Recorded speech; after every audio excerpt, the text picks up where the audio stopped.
আগমন করল। তার নাম হলো অসুর সম্রাট গয়াসুর। সেই অসুর সম্রাট গয়াসুর তার পিতৃহত্যার প্রতিশোধ নেওয়ার জন্য সসৈন্যে আগমন করেছে।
আজ তুমি যুদ্ধের পরিবর্তে আমার কাছে যা চাইবে আজ আমি তোমাকে তাই দেবো।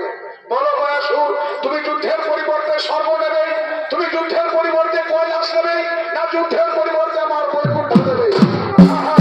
আমি তাহলে স্বর্গ নেবো ঠাকুর, আমি স্বর্গ নেবো। আমি স্বর্গে মহাসুখে বসবাস করবো, স্বর্গের সতী রানী হবে আমার শয্যা। স্বর্গ নয়, আমি বরং স্বর্গ ছেড়ে কৈলাসে চলে যাবো।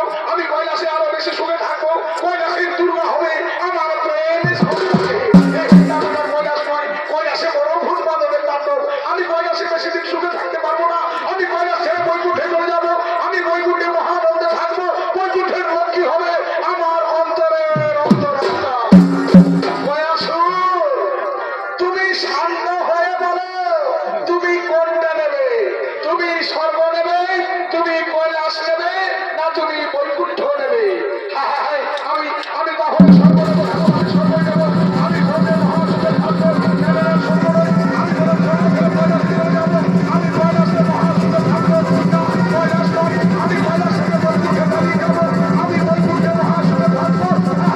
আমি বৈকুণ্ঠে যাই ঠাকুর, আমি বৈকুণ্ঠে যাই, আমি বৈকুণ্ঠে যাই।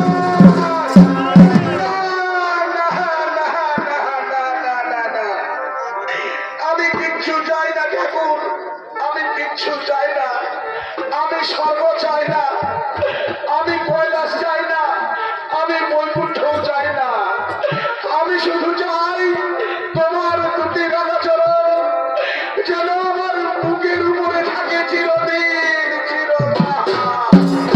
বেশ, আমি তোমায় কথা দিলাম গয়াসুর, তোমার বুকের উপরে আমার দুটি রাঙা চরণ থাকবে চিরদিন চিরকাল। কিন্তু আজ তুমিও আমায় কথা দাও, তুমি কোনোদিন আর উঠে দাঁড়াইতে না পারিবে। আর কি বললে? আমি আমি কোনোদিন আর উঠে দাঁড়াইতে না পারিব আর? বেশ, তাহলে আমি তোমায় কথা দিলাম ঠাকুর, যদি আমি প্রতিদিন পাই পিণ্ড, যদি আমার বুকের ওপরে পড়ে প্রতিদিন পিণ্ড, তাহলে আমি কোনোদিন উঠে না দাঁড়াইব আর। আর আমি যদি একদিন না পাই পিণ্ড, তাহলে আমি সেই দিন উঠে দাঁড়াবো। আমি সাজানো গোছানো পৃথিবীকে আমি বদলাবো। বেশ, আমি তোমায় কথা দিলাম গয়াসুর, তুমি প্রতিদিন পিণ্ড পাবে, তোমার বুকের উপরে প্রতিদিন পিণ্ড পড়বে। বেশ, তাহলে তাহলে এই দেখো ঠাকুর, আজ আমার দেওয়া কথা মতো আমি পৃথিবীর উপর হরিনাম চিরসয়।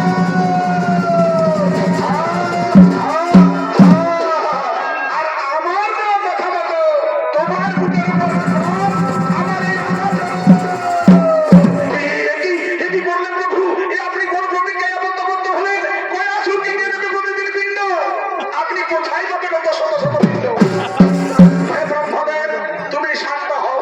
হে আদিত্য মহাদেব, তুমিও শান্ত হও। হে ব্রহ্মদেব, আজ থেকে তুমি মানুষের সৃষ্টি করবে প্রতি ক্ষণে ক্ষণে দিবারাত্রিতে লক্ষ লক্ষ হাজার হাজার। আর আমি দিলাম সেই লক্ষ লক্ষ হাজার হাজার মানুষের পালনের ভার। আর মহেশ্বর, তুমি প্রতিক্ষণে করে যাবে সেই লক্ষ লক্ষ হাজার হাজার মানুষের সঙ্গে। তাহলে প্রতিদিন প্রতিক্ষণে লক্ষ লক্ষ হাজার হাজার মানুষ জন্ম নেবে এই পৃথিবীর বুকেই। আর প্রতিদিন অনেক মানুষ মারাও যাবে এই পৃথিবীর বুকেই। আর পৃথিবীবাসীর মানুষ তাদের আত্মীয় পরিজনের ভিতর তার শান্তির জন্য তারা গয়াসুরের নামে গয়া ধামে পিণ্ডদান করবে। পিণ্ডর মধ্যে গয়াসুর নিশ্চিন্তে শয়ন করে থাকবে চিরকাল। মহাসুখে থাকবে পৃথিবীর মানুষজন, আর মহানন্দে থাকবো আমরা স্বর্গের দেবদেবীগণ। এসো, এবার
তুমি কাজ করতে এসেছো নারায়ণ